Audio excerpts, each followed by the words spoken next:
having me here. It's great to be here, and thanks to everyone who was at my training yesterday. This will be the 20-minute version, so I'm just going to talk really, really fast and do 6 hours of training in 20 minutes. Is that okay? Okay, good. So, as observers, you may have looked at the United States presidential election last year and thought that we on the Obama campaign had it really easy. If you Google Romney EU, for instance, the very first suggested entry is Romney Europe gaffe. He came over here, he didn't make a lot of friends, mit the twits, total car crash, worse than Sarah Palin, hashtag Romney shambles, we liked that one. Oh yeah, and his aide, one of his staffers, told a reporter to kiss my ass. But show some respect, obviously. So you may have seen this and assumed that we had a really easy time, that we would have no trouble winning the election. But our victory was truly never assured. The money was lining up on the other side. The progressive base, our core voters, were less enthusiastic. It had been in 2008 a campaign of hope and change, and as you become president and reality sets in and a giant economic crisis hits, it's a more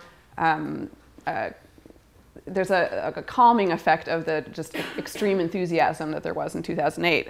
And even though we were usually ahead in the polls, it was very close and usually within the margin of error. So if we look at the polling over the course of most of the campaign, yes, we were ahead, but only by a point or two on average.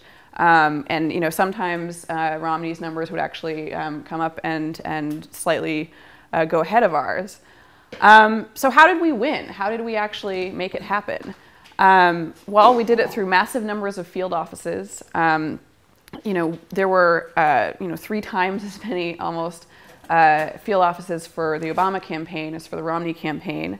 And so I found this actually online. Someone did a map of all of our offices in the very important state of Ohio versus Romney's offices. And you can see we were just, we were thick on the ground. We had people out there talking to people, talking to voters, and mobilizing the base.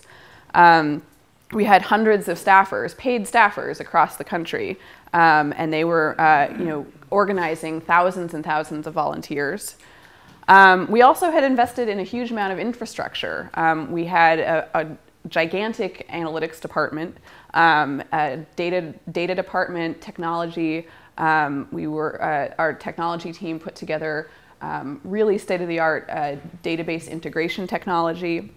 There was new technology to target television ads, and just a laundry list of other smaller programs and technological advances. And plus we had thousands of staffers across the country. At the peak, I think, in Chicago headquarters where I was working, there might have been 700 people in the office, including 200 digital staffers.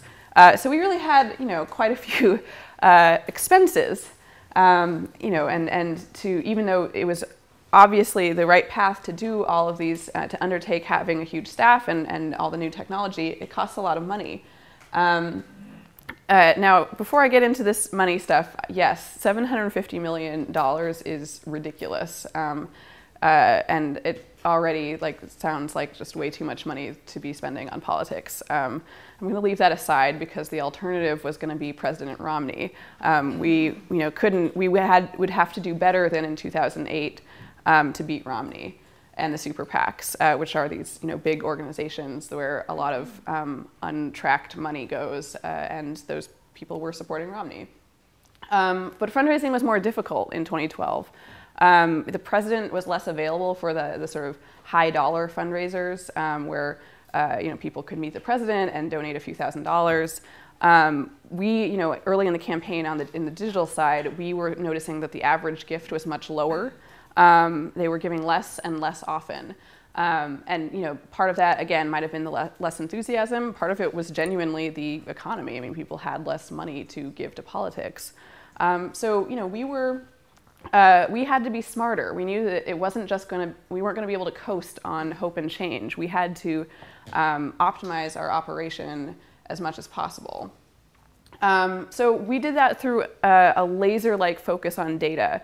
We were always using evidence to drive decisions. And we had this culture of testing. We were constantly looking for ways to improve our operations. And a lot of that involved checking our ego at the door. Assuming that we didn't always have the right answers, trying to come up with creative solutions, throwing out old ways of doing things if the numbers just didn't add up. And we had a lot of staff. As I said, we had 200 digital staffers at our peak. And it really helped to have all those different voices in the room, creating all sorts of different content that we could test against each other. So what kind of impact can testing have? I think this is really important because people think that maybe testing, it's sort of nebulous, does it really matter? But this is what we would do for every single national email. We would have 4 or 6 different drafts, all different flavors on the message of the day. And each one of those drafts would have 3 different subject lines. And so we would end up with 12 or 18 different variations of every email. We would send, we would take about 20% of our massive email list, break that 20% into smaller pieces and send those smaller pieces, one of these variations. We'd send it out, wait an hour, and then we'd see which variation was doing best. And that way we could send the very best variation to the list. And as you can see, when we send the winner, this particular email raised $3.7 million. If we had just sent the average draft, if we had just had to sort of pick one at random, we'd expect about $2.1 million. And if we had sent the very worst draft, if we had happened to pick the very worst version of this email, we would have gotten $2.2 million less than if we had sent the best. And we were bad at predicting the best. Dwayne alluded to this, but we ran this thing called the email derby for about a month, where the email team, they had about 18 writers.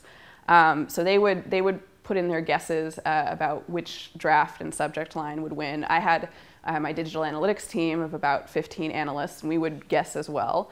And we were worse than chance at guessing what would win and what would lose. We were people who did this for 15 hours a day, every day, and we were all very much up to date on the latest thing that had been winning and all of the test results.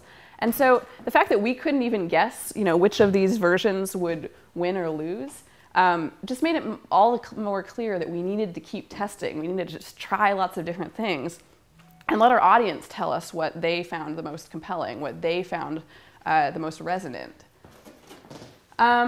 But sometimes it wasn't big, $2 million improvements. Sometimes it was little improvements that then add up to millions of dollars. So, in this case, we tested different ways of doing our web page, our donate page, from one giant form to more of a sequential donate, where you enter a little bit of information in each tab, and it just kind of moves you along the process. And that improvement was a modest 5%. But that modest 5%, I forget exactly when we implemented this, but several months before the end of the campaign. So 5% adds up to millions and millions of dollars over the course of those months. So testing is not all about the big win. Sometimes it's about a lot of little wins that add up. Testing is also about admitting that you don't always have the right answers. And understanding that your gut instinct is often wrong. I can't tell you the number of times that I put together an experiment thinking I had a brilliant idea, and then having the numbers totally prove me wrong. But you know what? I had enough humility to say, all right, that's fine. I don't mind being wrong. What can we learn from this? Maybe we should do the opposite of whatever I thought was going to work, and we'll test that. And a lot of times that would lead to pretty useful discoveries. Oh yeah, so I just told you about the email derby, how we're usually often wrong. Again, if your experts can't even predict what's going to win, it kind of means you need to do more testing. So I'll just present a few of our sort of key findings, or some of our strongest findings. One of the experiments we did was, how much email should we send? And we basically found that sending more email just leads to more money. People may tell you that they get too much email. Even your friends and family who are signed up for your organization's email list will say, "Ugh, you guys just send too much email. It's really annoying." But that's not what people actually do. You have to listen to their behavior more than what they actually tell you to your face. So we did an experiment over the course of several weeks and basically found that we got more unsubscribes as we sent more email, but it didn't spiral out of control. It wasn't as if sending twice as much email led to 4 times as many unsubscribes. And our unsubscribe rate was pretty low. I think people sort of overblow the importance of unsubscribes. Some people are just going to leave your list. It just happens. And the result of this experiment, this was something that we did late in the summer of 2012, and with a couple months left on the campaign, and being able to implement that policy of just sending more email probably led to $20 or $30 million more for the campaign. This was one of the experiments that probably led to the single biggest improvement. Another experiment we did is, again, this was one where I was just wrong. I thought it would be better to make our emails look prettier, but that failed. So I thought, okay, well, what if we make our emails uglier, or at least plainer? So we decided to add ugly yellow highlighting. So this is what this email used to look like. Then we added just this really gross yellow highlighting to certain parts that we wanted to draw people's eye to. And that won. So, we learned something. But on the other hand, it lost its novelty at some point. And it was a good reminder that even as you do testing and you figure out what wins, it's not going to win forever. Digital is a very shifting medium, and the things that are best practices now may not be in a few months. Another experiment we ran that worked really well was referencing people's past behavior. Now, as I said, we did all these draft tests, subject tests for every email, and usually we found that the demographics, across the board, people would prefer the same draft, and it was actually kind of heartening that it wasn't as if you had to say one thing to one group and a completely different thing to another group. People kind of liked the same messages. But we found that we could make small tweaks and get better results for specific groups. So for instance, we sent out an email to people who had donated recently. This was in August, I think, and this is people who had donated in the 3 weeks before. And one half of this group, we just sent the regular email that we were sending to everyone, will you donate? And then the other group, we added a little extra sentence that was personal to them. And we said, you stepped up recently to help out, but we all need to dig a little deeper. We acknowledged their recent donation. And this, adding this sentence doubled the donation rate for that group. When we repeated this type of experiment several times, and it wasn't always a doubling, I mean, that was a pretty strong effect. But we had similar results where if you don't have to write a whole different email or a whole different social media message or whatever, the message that resonates for everyone is still good. You can just change it just a little bit based on people's expressed behavior. And then finally, this is a major technological innovation that we sort of verified through testing, worked really well, is we introduced this quick donate system where it's kind of like Amazon one-click, where you save your credit card information after you've made a donation. And then after that, we are able to send you special links that let you donate with just one click, just by clicking on it, and then you're done. You don't have to go enter in your information. You don't even have to be on the web page, although it lands you on a thank you page. And this was just, phenomenally better at getting people to convert. Really just very strong results there. And so that was a technology that I think is probably going to become more prevalent. I think it's already being offered by some platforms that you might be working with. But I think in the next couple of years, you'll see that become really prevalent. So we raised over $500 million online, just the digital department. And the average gift was $54. And so this was a pretty big deal because we had those super PACs of people that were able to give millions of dollars at a time on the other side. And the fact that we were able to raise this much money from grassroots supporters was how we paid for all of the other things on the campaign that helped us win. I don't want to say that the digital department did everything. The digital department wasn't, the only thing that won the campaign for Obama, but we certainly helped pay for the campaign, and that was pretty important too. We also, as the digital department, we recruited volunteers, we publicized events and rallies, we would send messages to people to tell their friends in battleground states to remember to go vote, remember to vote early if that was available in their state. So there was a lot of mobilization that we did on the digital department as well. I don't want to diminish that. But also, yeah, did I mention raising $500 million? That was pretty fun too. So, I think that probably the testing aspect of our program was responsible for between 100 and 200 million of that half a billion dollars. I think that's actually even possibly a little conservative, especially if you count all the technologies like Quick Donate that we developed. And so, I know that not every organization can be this massive machine that we had on the Obama campaign, but I hope what you'll take away is that testing really, really makes a difference. We were really big, but even small groups can do some amount of testing. This is what we did on my digital analytics team. A lot of our charge was to run experiments and provide data, but also just manage the data. Try to keep things in.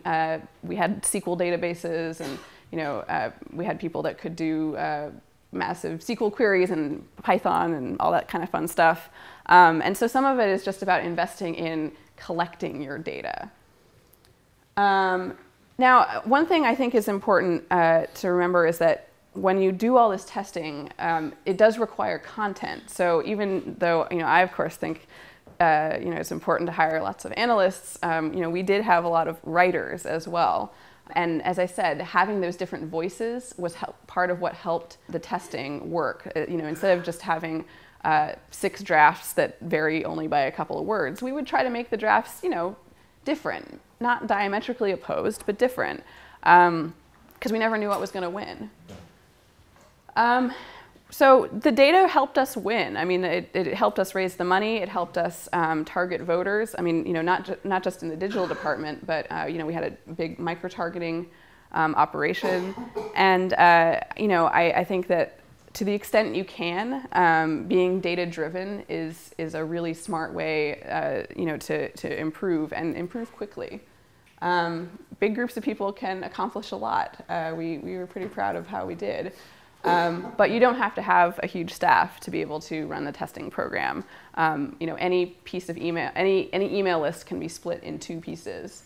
You can train people that you already have on staff. I was really heartened that the email team, they're writers, but by the end of the campaign, they had become so well versed in testing and understanding, the numbers that they were very savvy as well about how to do testing. So you don't have to have a stats degree to enact some of this testing. And foster a culture of testing. Just make it you want to make it the default that you will do some testing and that you will base your decisions on evidence rather than just gut instinct. And again, a small list can be split in 2, and it becomes actually pretty fun to just test out your ideas. And sometimes you're wrong, but sometimes you're right. That's more fun. Well, I'll be around, so I'll see you guys around the conference. Thanks.